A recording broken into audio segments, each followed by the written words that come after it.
चंपकवन के जंगल में टुनटुनी चिड़िया अपने माँ बाप और अपनी छोटी बहन पिंकी चिड़िया के साथ रहती थी। टुनटुनी अपनी छोटी बहन को बहुत प्यार करती थी। उसके माँ बाप किसान थे। जब वो खेत पर काम करने चले जाते थे तब टुनटुनी अपनी बहन की देखभाल करती थी। एक दिन जब टुनटुनी के माँ बाप खेत से घर वापस लौटे तो टुनटुनी अपनी माँ से कहती है, माँ दूध खत्म हो गया है और पिंकी कब से रोई जा रही है, तुम मुझे पैसे दो, मैं पास वाली दुकान से जाकर दूध खरीद कर लाती हूँ। टुनटुनी अपनी माँ से पैसे लेकर जाने लगती है। तभी पिंकी चिड़िया रोने लगती है। अरे टुनटुनी चिड़िया, इसे भी अपने साथ लेती जा, थोड़ा ये भी बाहर घूम लेगी। अच्छा माँ, मैं पिंकी को भी अपने साथ ले जाती हूँ। थोड़ी देर बाद जब टुनटुनी चिड़िया दूध लेकर लौटती है तो देखती है कि उसके मम्मी पापा को किसी ने जान से मार दिया है। दोनों खून से लथपथ पड़े थे। अपने माँ बाप की ये हालत देखकर टुनटुनी चिड़िया रोने लगती है।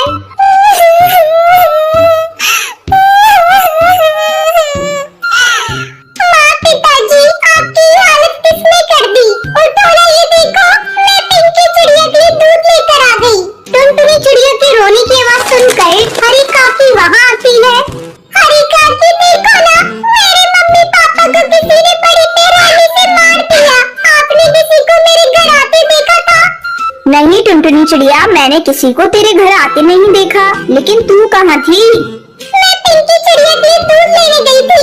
ये बहुत रो रही थी हरी काकी, इसलिए मैं इसे अपने साथ ले गई थी और जब लौट कर आई तो मम्मी पापा को इस हाल में देखा। मत रो टुनटुनी चिड़िया, अगर तू इस तरह हिम्मत हारेगी तो तेरी बहन को कौन देखेगा? हम सब तेरे साथ हैं। टुनटुनी चिड़िया, अगर किसी बात की जरूरत हो तो हमसे कहना। इस तरह कई दिन गुजर जाते हैं।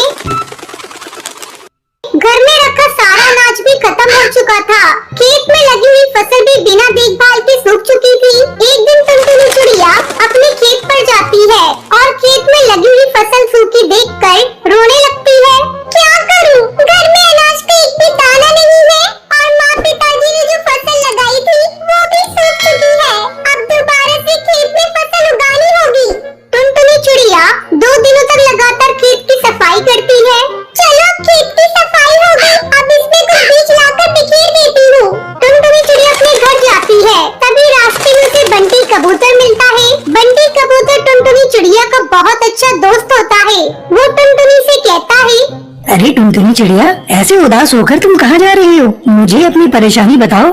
बंटी, मेरे माँ बाबा नहीं रहे और अब मैं अपनी बहन के साथ इस जंगल में अकेली हूँ। खाने को एक भी दाना नहीं है, बस अपने खेत के लिए कुछ बीज लेने जा रही थी। इतना सब हो गया टुनटुनी चिड़िया, और तूने मुझे बताया नहीं? ये ले कुछ अंडों के जादुई बीज, तू इसे अपने खेत पर बिखेर देना। मेरे तो ये किसी काम के नहीं, क्योंकि मैं अंडे खाता नहीं। मैं शहर के जंगल गया था तो मुझे एक जादूगरनी ने दिए थे। तुम्हारा बहुत बहुत धन्यवाद। अब मैं इन बीजों को ही अपने खेत में बिखेर देती हूँ। अब टुनटुनी चिड़िया अपने मम्मी पापा की तस्वीर देखकर कहती है, आज हम लोग खेत में अंडों के जादुई बीज बिखेरने जा रहे हैं। आप लोग आशीर्वाद दीजिएगा कि हमारी फसल बहुत अच्छी हो। दोनों बहनें मिलकर खेत में अंडों के बीज बिखेर देती हैं। पिंकी चिड़िया और टुनटुनी चिड़िया मिलकर अपने खेत की अच्छी तरह से देखभाल करती है। कुछ दिनों बाद उनके खेत में अंडे की फसल लहराने लगती है। ये देख पिंकी चिड़िया, हमारे खेत में कितने अंडे उग गए हैं। अब अंडे बेचकर हमारी अच्छी कमाई होगी। आज अगर मम्मी पापा जिंदा होते तो बहुत खुश होते। दीदी, मुझे मम्मी पापा की बहुत याद आ रही है। मत रो पिंकी, मम्मी पापा जहाँ भी होंगे उनका आशीर्वाद हमारे साथ है। अंडे आ जाने के बाद पिंकी चिड़िया और